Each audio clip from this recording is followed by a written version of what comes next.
मोर 4 वर्षर झील अच्छी स्कूल जी बोलची मुझे स्कूल छाड़ी पारना कि कौन सी जिनस भी गोटे किसी किणी दे पारना। मो स्वामी जीवन बंचाई दिंतु मु खाली एति अनुरोध करुच्ची सिद्धांत भाई पाखे आ सरकार पाखे।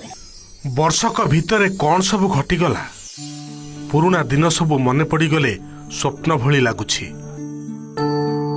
जेतेबेले सुपरस्टार सिद्धांत महापात्र पारिवारिक गाड़ी चलाउथुले सबकिछि ठीक ठाक थिला। दरमा गंडाक ठीक समय मिल जाउथुला आ परिवार मुहरे हस फुटुथुला।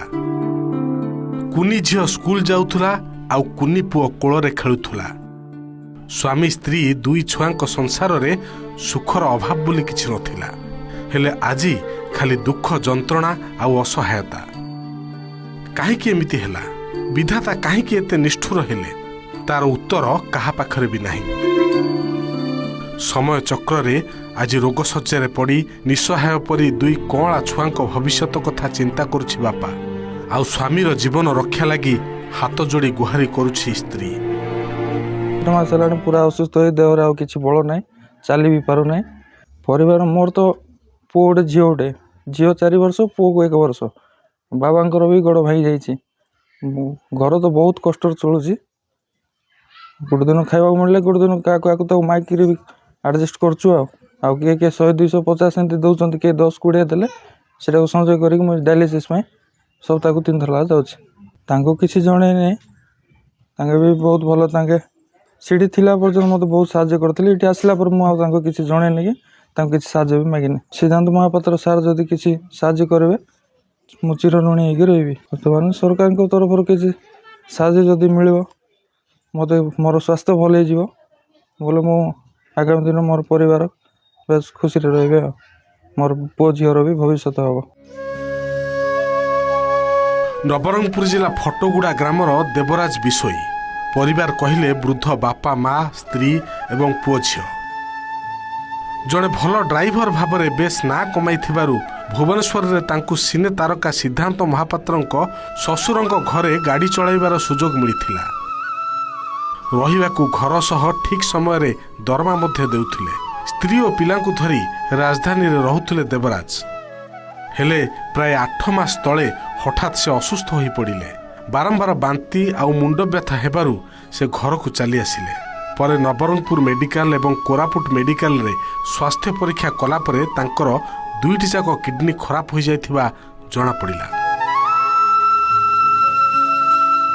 एबे मु खाली एति सिद्धांत भाई को किछि साहाଯ୍य सहयोग मागुछि थ्रू किछि साहाଯ୍य सहयोग मिलू आ सरकार को भी अनुरोध करुछि किछि साहाଯ୍य सहयोग मिलू आ मो स्वामी टिके भल ट्रीटमेंट हो जेमति नुआ किडनीटे पड़े आमे तांको पाखरे कृतज्ञ हबु। मो कथा आइथिली फोन करथिली अपा कहले जदि डॉक्टर कहउचंती कटक नहीं आस जदि कहउचंती कटक नेबा पई ताले कटक धरिकी आसंतु बड़ मेडिकल रे ट्रीटमेंट कर बोली कि मत अपा कहिथिले।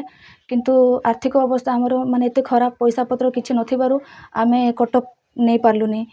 भाईटू खाली मु किछि साहाଯ୍य चाहूची मो स्वामी रो माने मेडिकल खर्च आ जो नुआ किडनी रे मो स्वामी को लागिले तांके जते भल हो मो छोट पुओ झील आम घर परिवार पाखे कृतज्ञ है। मो स्वामी जीवन बंचाई दिंतु मु खाली एति अनुरोध करुच्ची सिद्धांत भाई पाखे आ सरकार पाखे। देवराजंकर एमिति अवस्था परे वृद्ध बापा अपना विषय घर चलाइबाकू रोजगार करिवार उद्यम आरंभ कले। किंतु दुख उपरे चड़क भली घरर छातरू खसी पड़ी तांकर भी गोड़ भांगी गला। एपटे बीएसकेवाई कार्ड रे भुवनेश्वर एवं विशाखापाटना रे देवराजंकर चिकित्सा करा जायथिला किंतु कौनसी सुफल मिलिला नहीं। देवराजंकर किडनी ट्रांसप्लांट आवश्यक। एथिपाई 15 ରୁ 20 लाख टंका खर्च हेबो बोली डाक्टर कहिसंती। एते टंका कुआडू आसीबो? एबे तो 2 ओली एमानकू खाइबाकू भी मिलुनी। तारी भितरे सप्ताह रे 3 थर डायलिसिस पई नवरंगपुर जीवाकू पड़ुछि आ थरकरे खर्च होउछि अति कम रे 2000 टंका। भोक उपासर रही धार उधार करी मागी जाची डायलिसिस पई टंका जोगाड़ करुछंती घर लोक। आ से जाई प्राय सिटी रहिले वर्षे 6 मास खन पाका रहिले रहिला भल थिला सेठी तांको परिवार भी भलो तांकर घर भी जाई रहउथला तांको फैमिली धरि कर जाई सेठी रहउता तांको घर देइथिले ତାପରେ ମୁଁ ଏଠୁ ତାକୁ ଫୋନ୍ କରି ପଚାରେ ଭଲରେ ଅଛୁ ତ ନା ଭଲରେ ଅଛୁ ବାପା ସମସ୍ତଙ୍କୁ ଦେଖୁଛନ୍ତି ଭଲରେ ଦେଖୁଛନ୍ତି ନିଜର ପୁଅ ଭଳିଆ ଦେଖୁଛନ୍ତି ବୋଲି ତାଙ୍କେ ବି କହୁଥିଲେ। ଆଉ ବର୍ତ୍ତମାନ ସେଠୁ ତାକୁ ମୁଁ ଟିକେ ଭୁଲେଇଲା ତାପରେ ତା ଦିହ ଟିକେ ବାନ୍ତି ଫାନ୍ତି ଟିକେ ଲାଗିଲା ତାପରେ ସେଠୁ ନା ଯଦି ତୋ ଦିହ ବହୁତ ଖରାପ ହେଇଯାଉଛି ତାହେଲେ ତୁ ଘରକୁ ପଳେଇବା ସାର୍ କିଛି ଆଉ ବଡ଼ ବଡ଼ିଆ ଲୋକ ସାର୍ ତାଙ୍କେ ଯାହା ଯଦି ସାହାଯ୍ୟ ସହଯୋଗ କରିବେ ମୋର ପୁଅର କିଡ଼ନୀଟା ଯଦି ଟ୍ରାନ୍ସଫର୍ ପାଇଁ ବୋଲି ଯାହା କିଛି ସାହାଯ୍ୟ ସହଯୋଗ ଯଦି କରିବେ ତାହେଲେ ତାଙ୍କଠୁ ଆମେ ଋଣୀ ଚିରିକୃତ ଉପକାର ହୁଅନ୍ତୁ ତା ପରିବାର ଭବିଷ୍ୟତରେ ଉଜ୍ଜଳ ହେଇଥାନ୍ତା। ସିନା ତ ମା' ପତ୍ର ବି ତାଙ୍କେ ଜାଣିବା ଶୁଣିବା ଲୋକ ତାଙ୍କେ ବଡ଼ ଲୋକ ଆଉ ତାଙ୍କେ ବି ଭଲ ଲୋକ ତାଙ୍କେ ଯଦି କିଛି ଆମକୁ ସାହାଯ୍ୟ ସହଯୋଗ ଯଦି କରିଥାନ୍ତେ ମୋ ପିଲାର ଜୀବନଟା ଟିକେ ଉଜ୍ଜଳ ହେଇଥାନ୍ତା ଆଉ ଫେର ପୁଣି ତା ଜୀବନ ନୂତନ ଜୀବନ ପାଇଥାନ୍ତା। ତାଙ୍କର 2ଟି କିଡ଼ନୀ ଫଙ୍କସନାଲ ନାହିଁ ଖରାପ ଅଛି ତେଣୁ ତାକୁ ଆମେ ବିଜୁ ସ୍ୱାସ୍ଥ୍ୟ କଲ୍ୟାଣ ଯୋଜନା ମାଧ୍ୟମରେ SCB ମେଡ଼ିକାଲ କଲେଜକୁ ଆମେ ତାକୁ ତୁରନ୍ତ ପଠାଇବାର ବନ୍ଦୋବସ୍ତ କରୁଛୁ।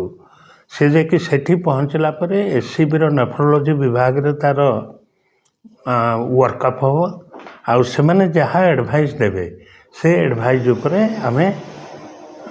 ଆମେ ତା'ର ଚିକିତ୍ସାକୁ ଏନ୍ସିଓର କରିବା ଯେମିତି ସେ ଗୋଟେ ତାଙ୍କର ଭଲ ହେବ। ମୁଁ ଯାହା ଆମର କୋଅର୍ଡ଼ିନେଟର ସହିତ କଥାବାର୍ତ୍ତା କରି ତାଙ୍କର କାର୍ଡ଼ ଭେରିଫାଏ କରିଥିଲି ତା ପାଖରେ 4 ଲକ୍ଷ ଟଙ୍କା ତାଙ୍କ ଚିକିତ୍ସା ପାଇଁ ଅଲରେଡ଼ି ଅଛି।